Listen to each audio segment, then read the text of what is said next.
직장인들 고민 상담 중에서 정말 많이 들어오는 고민 중에서 하나 우리가 해보려고 합니다. 끊임없이 내 직장 동료가 나를 험담해요. 뒤에서 욕해요. 그것 때문에 너무 괴로워요. 라고 하는 사람들이 많이 있어요. 여러분, 이직하고 싶은 이유의 1위가 무엇인지 아십니까?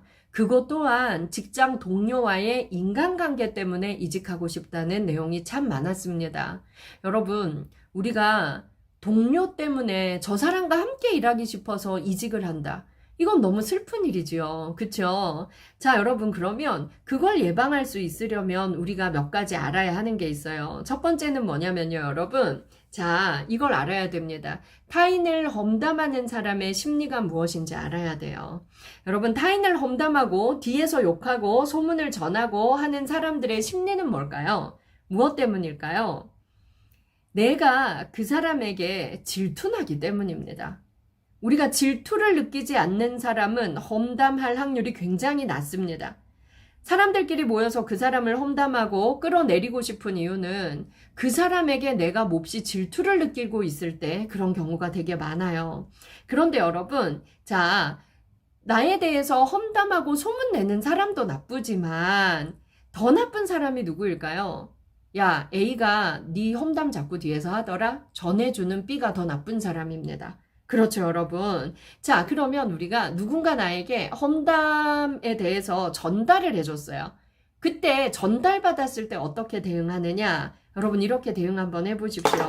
자, 여러분, 나에게 전달해준 사람이 정말 나를 좋아하는 사람이라면 어떻게 해야 되는지 아세요? 전달을 할 게 아니라 자, B라는 사람이 막 내 욕을 했어요. 그럼 그걸 들은 A가 나한테 와서 일러줄 게 아니라 어떻게 해야 돼요? 야, 그렇지 않아. 야, 내가 오랫동안 지켜봤는데 그런 사람 아니야. 성격 되게 쿨해. 네가 잘못 본 거야. 에이, 오해야. 이렇게 말하고 끝내야 돼. 이렇게 말하고 끝내고 나한테는 전달 안 해야 돼. 이게 옳은 거고 이게 나를 좋아하는 사람이 하는 행동입니다. 이 사람이 나한테 와서 자꾸 전달해준다. 이 사람도 그 소문을 즐기고 있는 거예요, 사실은. 예. 자, 그렇다면 여러분, 자, 나를 험담하고 소문내는 저 사람 대체 왜 저럴까? 그의 가난한 심리를 알면 좀 상처를 덜 받게 됩니다. 그 사람의 가난한 심리는 무엇이냐면요. 나는 결코 저만큼 될 수 없기 때문에 험담을 해서라도 욕을 해서라도 소문을 내서라도 저 사람을 끌어내리고 나쁜 평판을 받게 하고 싶은 아주 못된 욕망이 숨어 있는 겁니다. 그런데 사람들은 어리석지 않아요. 사람들은 누가 누구를 험담한다고 해서 그 말만 듣고 타인을 평가하지 않습니다. 그래서 세상 사람들이 바보가 아니라는 걸 또 믿으면 돼요. 그리고 누군가 나를 험담할 때, 아, 저 사람은 정말 영혼이 가난하구나. 나를 험담하는 저 시간에 자기 발전을 위해서 좀 노력하면 남 험담 안 하고도 얼마든지 인정받을 텐데 참 안타깝다. 이렇게 불쌍한 마음을 우리가 좀 가질 수 있어도 좋겠습니다. 여러분, 실제로 험담하는 사람과 소문을 전하는 사람들은요, 심리학적으로 연구해보면 자아 존중감이 아주 낮고 열등감이 아주 높을수록 스스로가 마음에 안 들고 스스로가 부족하다고 생각하기 때문에 남의 장점을 발견하고 남을 높이기보다 남을 끌어내리고 욕을 하고 험담하고 하는데 훨씬 관심이 많았고 시간을 많이 보내고 있었어요. 그러다 보니까 당연히 자기의 발전은 느릴 수밖에 없지요. 그쵸? 그래서 여러분, 동양 철학자 중에 준자라는 사람이 이렇게 멋진 말을 했습니다. 소문이 내 귀에 들어오거든 전달하라가 아니라 나에게서 멈추게 하라. 이런 말을 했습니다. 지혜로운 자는 소문을 전하는 자가 아니라 나에게서 그 소문을 멈추게 하는 자가 지혜로운 자다. 이런 말을 한 거예요. 자, 여러분, 우리는 살면서 수없이 많이 억울한 소리를 듣게 되고 험담의 주인공이 될 것입니다. 누구나 그래요. 안 그럴 수가 없어요. 왜일까요? 타인과 관계하는 시간은 늘 사방에서 360도 화살이 날아오는 시간이고 세상에는 당연히 나 싫어하는 사람들이 있습니다. 여러분, 자, 세상에는요, 3명은 나 좋아하는 사람, 3명은 나 싫어하는 사람, 나머지 4명은 누군 줄 알아요? 나머지 4명은 나한테 관심 없습니다. 예, 나한테 관심 없어요. 자, 여러분, 3명은 나 좋아한댔죠? 이 세 명과 친하게 지내세요. 그리고 이 세 명한테 은혜 갚으면서 살아요. 세 명은 나 싫어한댔죠. 예, 이 사람들하고는 좀 심리적으로 멀어지세요. 그런데 이 사람들이 직장 동료고 늘 매일 얼굴 보고 함께 일해야 된다고요? 그런 방법이 있어요. 자, 여러분 제가 방법 알려드릴게요. 자, 필기도구 꺼내세요. 자, 필기도구에 내 월급이 얼마인지 내 월급의 평균 지금 빨리 써보십시오. 내 월급 평균 얼른 쓰세요. 예, 내 월급 평균 얼마인지 얼른 써보세요. 네. 정말 나를 싫어해. 그리고 나도 저 인간 꼴보기 싫어 죽겠어. 그런데 매일 보고 직장에서 같이 일해야 돼. 이거 어떻게 해야 되지? 예. 자, 방법이 있어요. 내 월급 쓰셨습니까? 자, 그 돈에 0.7 곱하세요. 내 월급의 70%. 0.7 곱하세요. 내 생각보다 월급이 적어요. 저도 그래요. 늘 억울해요. 예. 자, 쓰셨어요? 자, 거기에 여러분, 매일 얼굴 보고 일해야 되는데 참 힘든 사람, 나를 좀 힘들게 하고, 매일 얼굴 보고 일해야 되는데 저 사람 좀 불편해. 그 사람 이름 빨리 써요. 한 명도 좋고 여러 명 써도 돼요. 얼른 써요. 얼른 써. 자, 여러분, 우리는 지금 인지행동 치료를 하고 있는 것입니다. 험담하는 거 아니에요? 예. 월급의 70%의 의미를 알려드릴게요. 심리학에서 말하는 월급의 70%의 의미는요, 정말 나를 힘들게 하고 얼굴 보고 일하기 너무 싫은데, 그런데 직장에서 매일 봐야 하는 그 사람과 박상미 씨가 협력해서 일하려면 얼마나 힘들어요. 그런데 회사를 위해서 협력해서 일해줘서 고맙습니다. 그 대가로 회사가 나한테 주는 게 월급의 70%의 의미다 라고 심리학이 말합니다. 자, 여러분들이 지금 쓰신 이 70%는 그 사람과 협력해서 일해줘서 고맙다고 회사가 준 거다가 심리학의 결론인데요. 별로 마음에 안 와닿죠? 와닿게 해드릴게요. 자, 이 70%의 돈으로 내가 앞으로 이 돈을 모아서 여행 가고 싶은 곳 나라 이름 하나 써보세요. 나 앞으로 이 나라는 꼭 여행해보고 싶어. 국내여도 좋습니다. 나 앞으로 월급을 조금씩 모아서 이 나라 여행하고 싶어. 쓰셨나요? 그리고 여러분, 내가 내 월급으로 꼭 사고 싶은 거, 예, 이번 달이 아니더라도 앞으로 돈 좀 모아서 꼭 사고 싶은 거 뭐 있어요? 예, 좀 써보십시오. 나 이거는 꼭 사고 싶어. 나를 위한 선물. 정말 나를 힘들게 하는 그 인간의 이름이 지금 써있죠. 그 인간이랑 힘들어도 협력 잘해줘서 고맙다고 회사가 준 그 돈으로 우리가 할 수 있습니다. 그래서 여러분, 정말 나를 힘들게 하는 사람과 협력해서 일해야 될 때는 월급 70% 계산해서 쓰고, 그 금액 옆에 그 사람 이름 쓰고, 그 사람과 협력한 덕분에 내가 얻을 수 있는 것, 이렇게 심리 훈련을 하라고 심리학에서는 말합니다. 저는 이것의 효과를 봤습니다. 이것도 인지행동 치료에서 직장인들에게 권하는 방법 중에 하나입니다. 오늘부터 여러분 이거 한번 적용해보세요. 예, 조금 도움이 될지도 모르겠습니다. 네, 여러분 이제 여러분들 질문 좀, 볼까요? 예. 아이고, 갈등 중인데 상대는 정작 모르고 있다, 이런 경우 되게 많죠, 그쵸? 예, 여러분들이 오늘 같이 나누고 싶은 고민들 아직 안 올라왔습니다. 예, 써주십시오. 그 고민에 대해서 같이 얘기 좀 해봐요.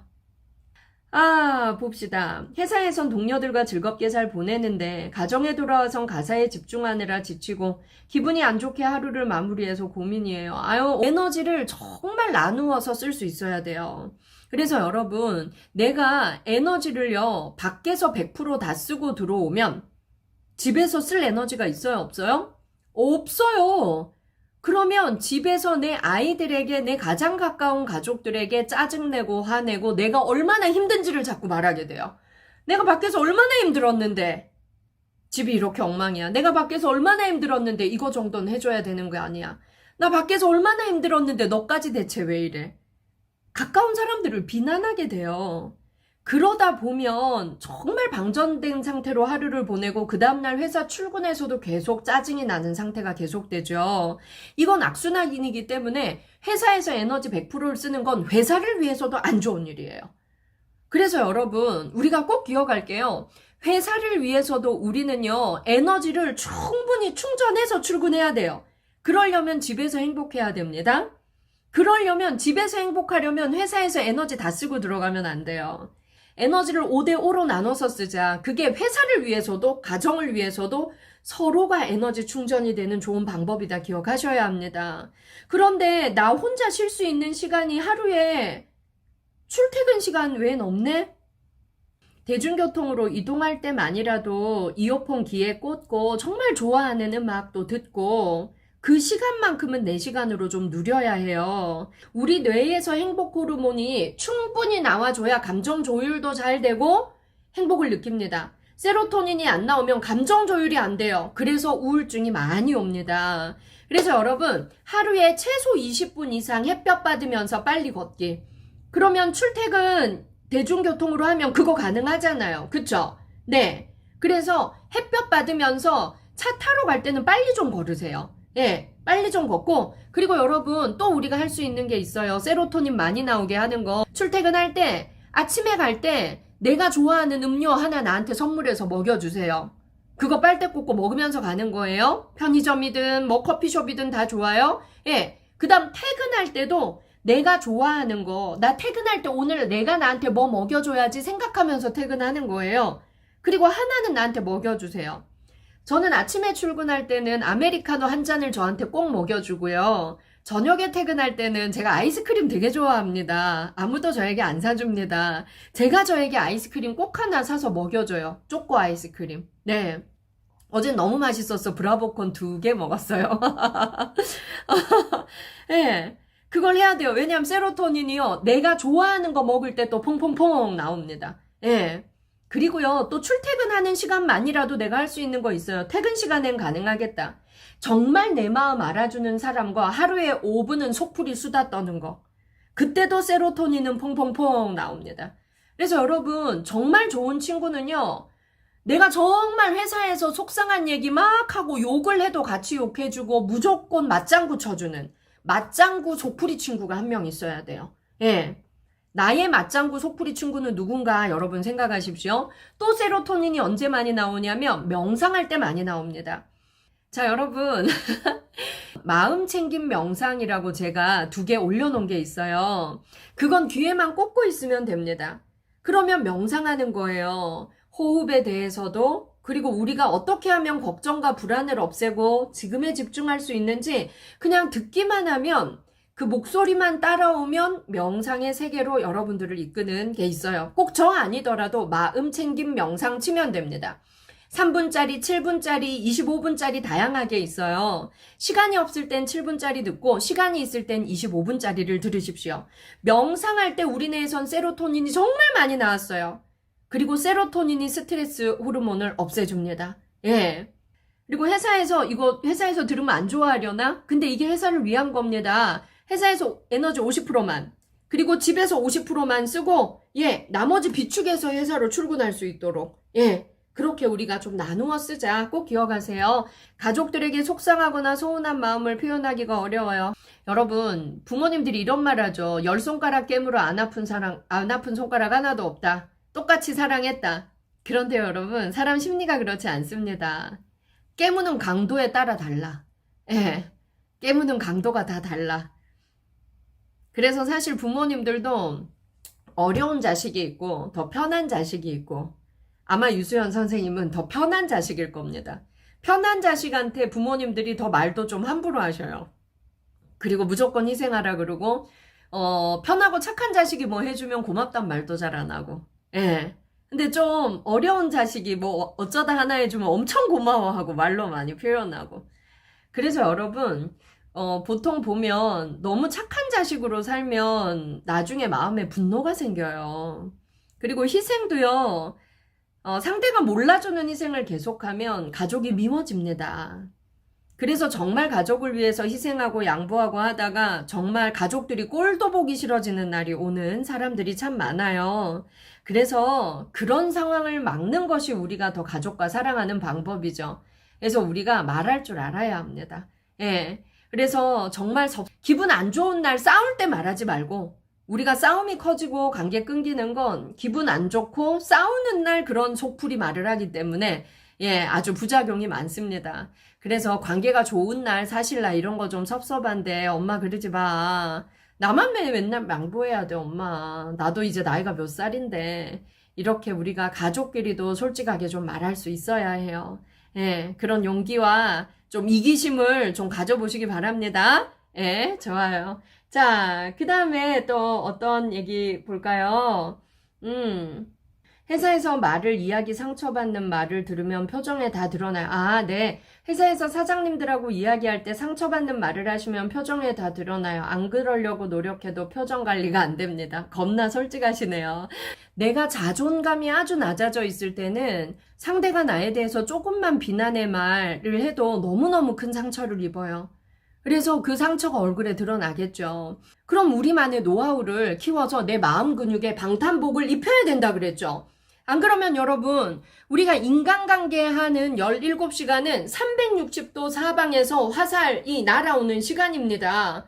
그러면 그 화살에 다 맞고 살면 우리 죽어야 회사 못 다녀요. 예. 어딜 가나 저런 이상한 사람들 있고 상처 주는 사람 있어. 그럼 내가 어떻게 대응할 건가? 우린 타인은 바꿀 수 없지만 나 자신은 바꿀 수가 있습니다. 자, 그러면 모욕적인 말, 굴욕적인 말을 들었을 때 자아 존중감이 없는 상태에서는 저 사람은 정말 나한테 왜 이래? 나도 노력했는데 정말 짜증나. 이런 생각이 들어요. 근데 내 자존감이 좀 높아져 있으면 그분한테 웃으면서 한 방 먹일 수 있어요. 웃으면서 무조건 순종하라는 얘기가 아니라 웃으면서 한 방 먹여야 돼요. 그분도 자기가 무례하고 상대에게 상처 주고 있다는 걸 몰라서 계속하는 겁니다. 웃으면서 말하는 거예요. 사장님 왜 그러세요? 저 입사한 지 2년이나 됐어요. 그리고 저 이거 준비 많이 해서 사장님 이거 제가 볼 때는 이게 맞거든요. 이렇게 한번 말해보는 거예요. 그래서 자꾸 내가 요즘 유난히 상처받고 유난히 내가 마음에 이런 굴욕감을 많이 느끼고 한다면 내 자아존중감이 좀 많이 낮아져 있구나. 그래서 내가 나를 아까 보살피는 것들 막 했었죠. 그런 것들도 좀 필요하지 않을까 싶습니다. 그리고 나를 비난하는 사람에게 내가 참고 가만히 있는 건요, 여러분.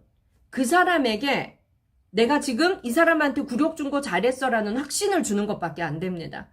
내가 잘못한 게 없는데도 누군가 나를 비난하고 굴욕을 주면 우리는 대응할 수 있어야 합니다. 그런데 똑같이 화내고 짜증내는 게 아니라 가장 고차원적인 방어기제 아까 뭐라 그랬죠? 웃음이라 그랬어요. 그러니까 웃으면서 한 방 먹일 수 있어야 돼요.